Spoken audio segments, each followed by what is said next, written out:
Les campagnes pro-palestiniennes se multiplient en France. À Besançon, Rehavam Zivi, l'ancien ministre du Tourisme israélien, a vu son assassin être nommé citoyen d'honneur.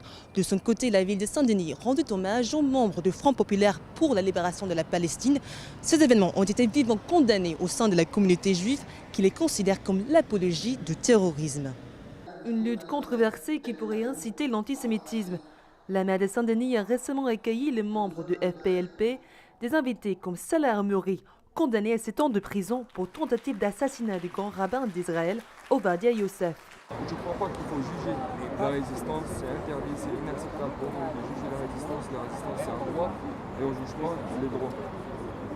La seule personne qui doit être jugée et mettre en prison, c'est les dirigeants de l'occupation et les dirigeants qui ont commis des crimes contre l'humanité à Gaza et partout en Palestine, c'est eux qui doivent être envoyés dans les prisons. Si les organisateurs ont voulu attirer l'attention sur les conditions de détention de milliers de prisonniers palestiniens dans les geôles israéliennes, ils se sont surtout attirés les critiques de la communauté juive. Comment se peut-il qu'une organisation qui ait commis des attentats, des détournements d'avions, qui ait assassiné des enfants, qu'un certain nombre de leurs membres, alors qu'ils appartiennent à une organisation terroriste en tant que telle, puisse tenir une réunion publique en lieu et place de Besançon ou de Saint-Denis à quelques brassées de notre capitale? C'est inconcevable et cela montre des dysfonctionnements inconcevable. Les Juifs de France s'inquiètent que de tels événements n'attisent la violence contre eux, comme les attaques de Toulouse. N'oublions pas que Mera a commis des assassinats contre des enfants juifs en prétendant venger les enfants de Gaza.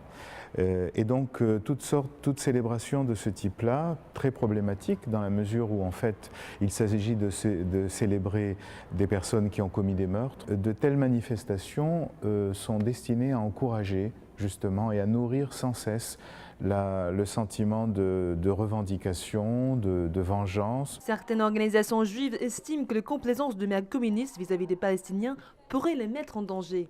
La ville dans laquelle moi-même j'habite, qui s'appelle Blanc-Ménil, la ville est dirigée par un communiste.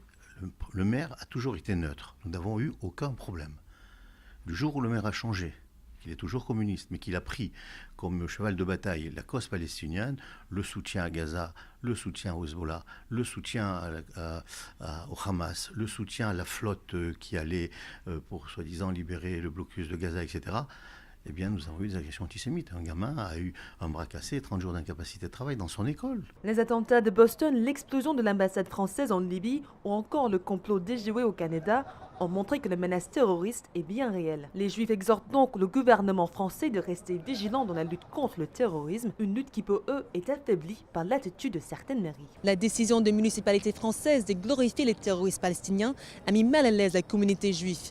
Ils craignent les actes antisémites des militants pro-palestiniens qui, dans leur soutien à la Palestine, dépasseraient les limites de la critique contre Israël, une situation qui pourrait fabriquer de nouveau Mohamed Merah.